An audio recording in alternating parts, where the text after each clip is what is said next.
Saudações pessoal, tudo bem?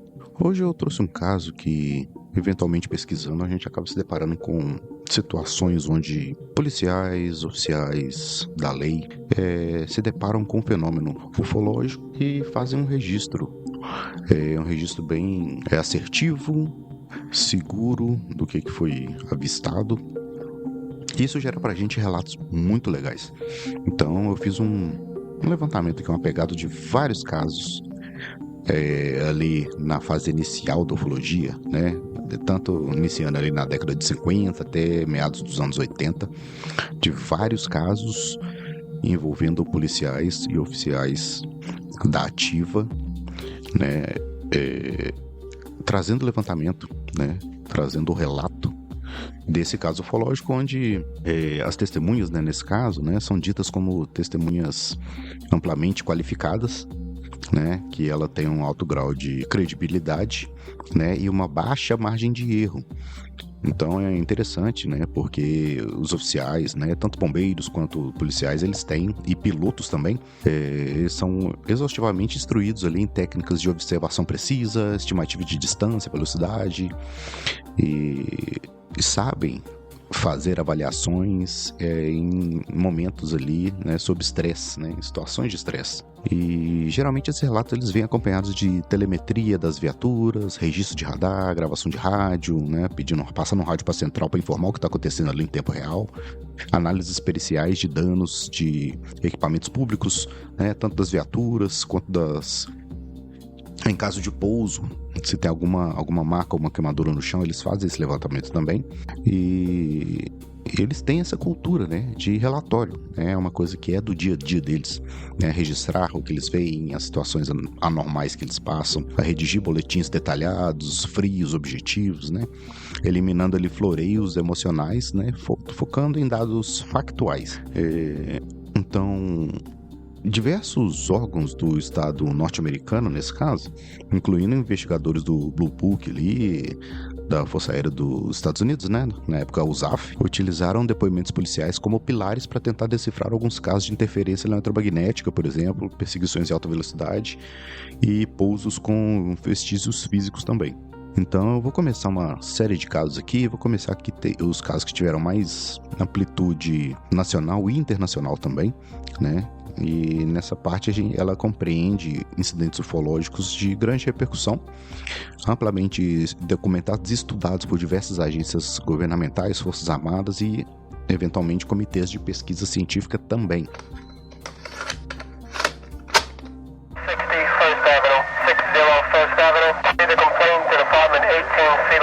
O primeiro caso que eu quero trazer é o caso que aconteceu em 64, o caso do Lunes Zamora, que aconteceu na cidade de Socorro, né? Ela aconteceu em 24 de abril de 64, onde o policial Lunes Zamora, né, ele estava em serviço nesse momento em Socorro, lá no Novo México, e enquanto ele perseguia um veículo em alta velocidade por uma rodovia, ele avistou uma estrutura branca, ovalada, pousada numa área descampada. Próximo a esse objeto, ele identificou duas figuras humanoides de baixa estatura vestindo trajes brancos. Ao se aproximar do objeto, ele viu que esse objeto tinha um símbolo na sua carenagem, e quando ele chegou mais perto, esse objeto ele emitiu um rugido profundo, ativou, né, uma chama de cor azul alaranjada. Essa nave ela decolou verticalmente a altíssima velocidade.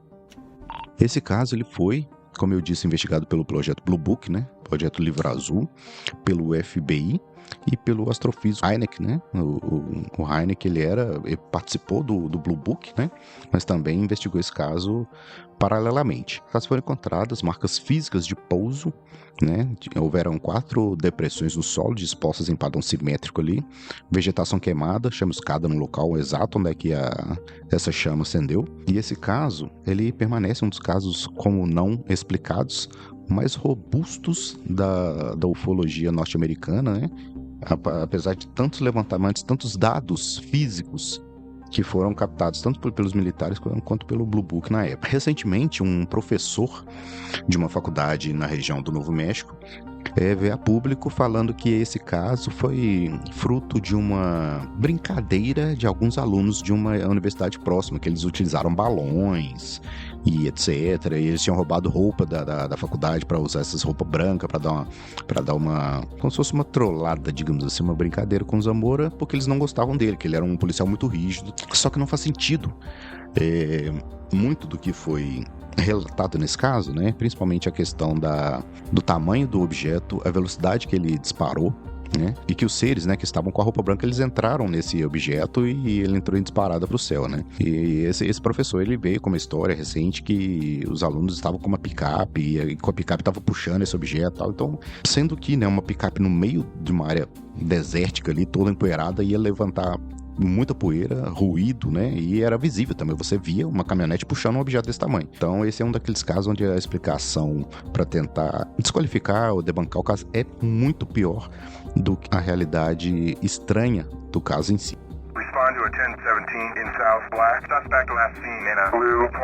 O segundo caso que eu trouxe, ele aconteceu em Portage County, no ano de 1966.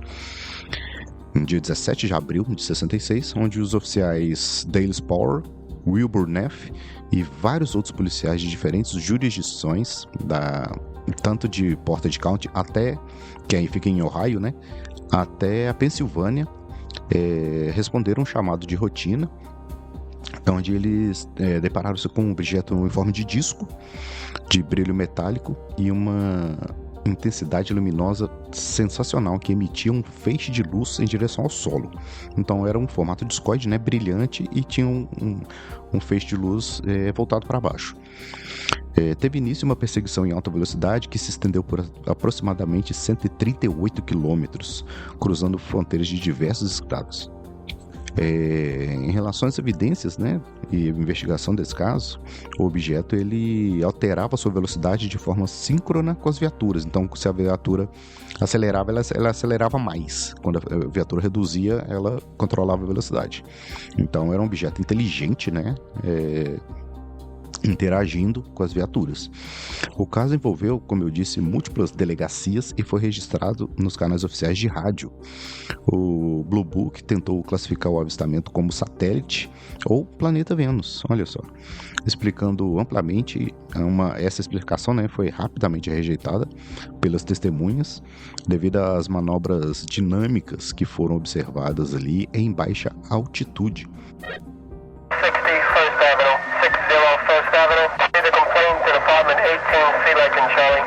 Voltando aí quase 10 anos na nossa linha do tempo, nós tivemos um caso nos dias 2 e 3 de novembro do ano de 1957, e a testemunha foi o xerife Glenn Clemons, diversos patrulheiros e dezenas de motoristas civis.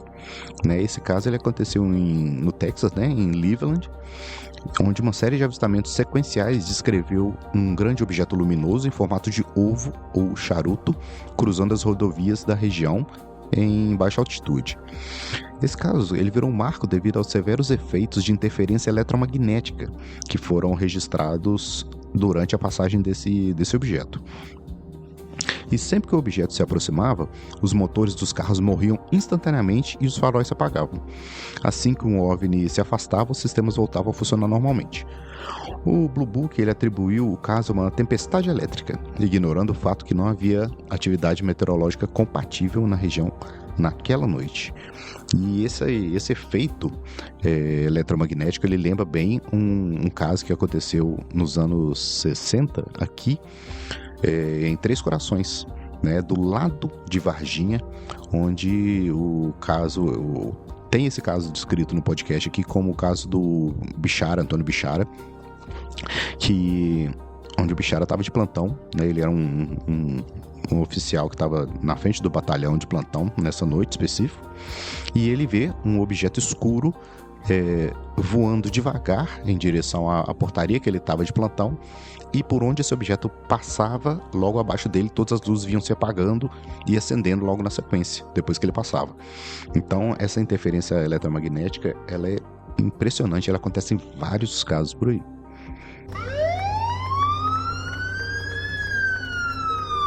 O próximo caso pode parecer um trocadilho, mas não é. É um caso que aconteceu no ano de 1968 na cidade de Morgantown. E as testemunhas são policiais civis que estavam patrulhando, né, na ativa ali. Essa cidade ela fica na Virgínia Ocidental, nos Estados Unidos. Esse caso ele foi descrito como um objeto voador emitindo intensa luminosidade e executando manobras que desafiavam as leis da aerodinâmica convencional. Foi observado e rastreado por policiais em serviço durante toda a madrugada. O incidente gerou um relatório oficial enviado diretamente aos investigadores do Blue Book, e nesse documento ele continha entrevistas formais realizadas com os oficiais de plantão. Foi realizada também a análise do tráfego aéreo, que confirmou a ausência de aeronaves civis ou militares na área naquele momento. Respond to a 1017 in South Black. Suspect last seen in a blue plane. O próximo caso ele aconteceu no ano de 1965, dia 3 de setembro, e as testemunhas foram os oficiais Billy McCoy e Robert Good. A cidade de Brazoria County, ela fica no Texas também, e nesse caso, esses dois policiais faziam patrulha noturna quando observavam uma massiva nave em formato triangular, com dimensões estimadas entre 45 e 60 metros de comprimento, e esse objeto ele ostentava luzes roxas e azuis brilhantes e pairava apenas 30 metros de altura da estrada. O oficial Good relatou ter sentido uma onda de calor físico emanar do objeto. O dado mais extraordinário desse caso aponta que Good sofria de uma ferida inflamada na mão, provocada pelo estilhaço de uma linha de pesca. Após o encontro, a exposição a essa luz roxa, a ferida apresentou uma cicatrização acelerada inexplicável nas horas seguintes. Então ele teve uma cura que aconteceu ao interagir com a luz desse objeto, onde uma cicatrização que leva semanas ou meses, né, começou a cicatrizar rapidamente nas horas seguintes a esse caso. Então é um caso bem interessante também, de mais um efeito físico aí que pode ser constatado, né, e acompanhado.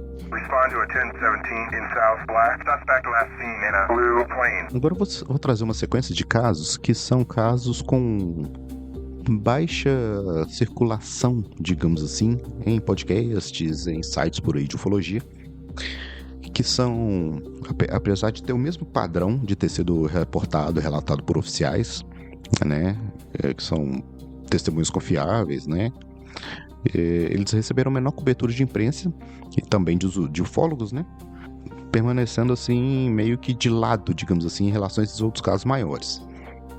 O primeiro que eu quero trazer, ele aconteceu em Red Bluff, em 1960, e as testemunhas desse caso foram policiais locais, né, e civis também. Red Bluff fica na Califórnia, e o que aconteceu nesse caso? Nesse caso, teve uma perseguição noturna prolongada a um objeto luminoso que realizava mudanças abruptas e instantâneas de altitude e direção, de vertical para horizontal, alternando. Então esse caso, Red Bluff, ele aconteceu em 1960 e ele é um caso pouquíssimo falado, né? Pouquíssimo conhecido, mas também foi registrado por policiais. E, igualmente, esse caso na sequência aqui, que ele aconteceu, é o caso Ravenna, ele aconteceu em 1966, Ravenna com 2 N's, onde patrulheiros da Polícia Civil observaram um objeto em formato geométrico definido pairando estaticamente em silêncio absoluto. Ao notar a aproximação da viatura, demonstrou aceleração instantânea de 0 a Mach 1. Então, esse objeto estava parado, né, e ele deu uma aceleração instantânea em menos de um segundo ali. Então, é um caso bem interessante, ele aconteceu no ano de 66.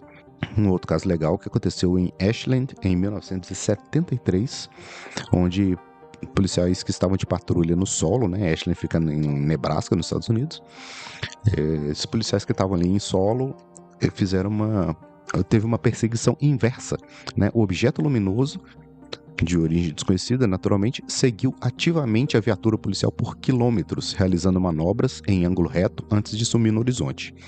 Então, e a gente não tem informações, esses casos são casos mais curtinhos, mais rápidos, a gente não tem informação de missing time, se houve tentativa de interação com o objeto, de disparo, esse tipo de coisa. Então a gente só tem um relato mais seco, né, digamos assim.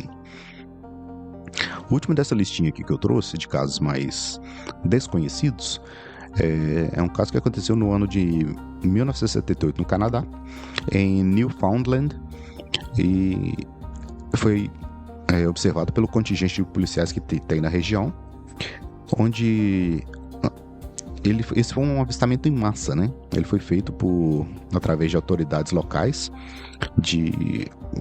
Nesse caso, foi avistado um imenso triângulo preto totalmente silencioso, dotado de luzes focais em suas 3 extremidades. Então, é muito comum a gente ver esse outro tipo de triângulo na ufologia também, que tem, né, as luzes não são centrais, mas fica uma luz em cada extremidade. Algumas teorias, inclusive, convergem para que esses triângulos pretos da ufologia não seriam extraterrestres, mas sim tecnologia nossa. Respond to a 1017 in South Black. Suspect last seen in a blue plane. Vamos ver agora uns casos complexos, onde foram identificadas interações físicas e houveram desdobramentos militares. Casos que estão enquadrados aqui são casos de alta gravidade técnica envolvendo danos ao patrimônio público ou acionamento de protocolos de defesa aeroespacial de nações soberanas. O primeiro caso que eu vou trazer é o incidente de Val Johnson, que aconteceu em 1979, no dia 27 de agosto. A testemunha foi o subxerife Val Johnson, né? Por isso que o nome desse caso é o incidente Val Johnson, e aconteceu em Marshall County, em Minnesota. Fica próximo ali da fronteira com o Canadá. O patrulheiro Johnson viu uma luz brilhante e concentrada cruzar a estrada em sua direção. A luz avançou contra a viatura em velocidade extrema, engolfando o veículo em um flash, né? Engolindo o veículo em um flash luminoso seguido por um forte impacto mecânico. Johnson perdeu a consciência temporariamente. Aqui é um caso, né, de perda de consciência que a gente não sabe quanto tempo foi. Em relação às evidências físicas desse caso, ele possui um dos maiores acervos de evidências materiais da ufologia moderna, que são eles: o para-brisa da viatura foi estilhaçado de fora para dentro por uma força de pressão não uniforme, e isso foi relatado, né, na perícia. Um dos faróis dianteiros foi destruído e a capota amassada. As antenas de rádio de aço foram retorcidas em ângulos bizarros. Tanto o relógio de pulso do policial quanto o relógio mecânico no painel da viatura atrasaram exatamente 14 minutos no momento do flash eletromagnético. Então teve um efeito eletromagnético aí nos relógios, né? Nos 2 relógios. Isso é fantástico também, porque você pode fazer uma conta-prova do relógio de pulso policial com o do veículo também. Então esse é um caso muito legal, porque ele tem várias evidências físicas no carro e no policial que podem ser aferidas, né? Podem ser levantadas. Isso é muito interessante. Um outro caso legal também, ele aconteceu no ano de 1976, no Teherã, onde as testemunhas desse caso foram oficiais de polícia civis, controladores de tráfego aéreo, generais e pilotos da Força Aérea Imperial Iraniana, que é a IAF. E esse caso, né, Teherã fica no Irã. E nesse caso a polícia de Teherã começou a receber dezenas de chamados de cidadãos assustados com um objeto intensamente brilhante sobre a zona norte da capital, e após confirmação visual do objeto, que mudava de cor constantemente, os policiais acionaram o Comando Militar Aeroespacial. E nesse caso a gente tem evidências, né, de interceptação militar. Nesse caso especificamente 2 jatos interceptadores F-4 Phantom II foram enviados para interceptar o objeto intruso. À medida que os caças se aproximavam do objeto voador, todos os sistemas eletrônicos de navegação, armamento e comunicação das aeronaves apagavam por completo, forçando os pilotos a reduzir a velocidade e recuar. O caso foi documentado em um memorando ultra-secreto da DIA, né, que é a Defense Intelligence Agency, a agência de defesa de inteligência norte-americana, sendo considerado um exemplo clássico de interferência militar e policial integrada à segurança nacional. Então, galera, esses casos, né, o escopo desses casos ocorridos entre 47 e 80, né, ele mostra que o fenômeno ele interage ativamente com a estrutura humana e a segurança pública também, não só com as testemunhas civis, né. Longe de serem meras ilusões de ótica, esses relatos com testemunhos policiais fornecem dados balísticos de posicionamento, interferência eletromagnética, de radar, que consolidam a necessidade de uma investigação científica rigorosa e isenta de preconceitos sobre o fenômeno. Então, é o que eu tenho falado, né? Eu falava nas últimas lives que eu participava do fenômeno, ainda no ano passado. Esse caso ele é mais um caso de segurança quando se trata de terem objetos entrando no nosso espaço aéreo, né, interagindo com nossas estruturas onde a gente não tem ideia do que está acontecendo. E hoje, né, tanto os Estados Unidos quanto vários países da Europa e o Japão também está organizando, né, se organizando internamente nesse sentido, né, de tentar entender o fenômeno para entender se existe risco para o nosso espaço aéreo, né, para os voos comerciais, para os voos privados, né, se existe algum risco de contato, algum risco de colisão, né, aérea nesse sentido. Então, é buscar entender para não ter que pagar nenhum preço por isso. Então, esse é o caso que eu queria trazer para vocês. Tem um tempinho bom, tinha quase um mês que eu não gravava nada aqui no podcast, então eu tava com muita saudade de gravar um caso e eu já tinha separado esse caso aqui e achei um momento interessante para trazer, beleza? Estamos aí no meio, né, aproveitando o gancho, estamos aí no meio da divulgação norte-americana do segundo lote de casos arquivados pela inteligência norte-americana. Essa semana mesmo saiu um pacote com novos vídeos aí, então tá tudo sendo apurado. Os mais interessantes a gente vai falar sobre eles provavelmente em live no futuro, beleza? Não esquece de seguir o podcast nas redes sociais e se considere virar um apoiador e participar do nosso grupo de WhatsApp, que sempre tem novidades, fofocas, bastidores da ufologia, é tudo lá, beleza? Espero vocês em breve e valeu!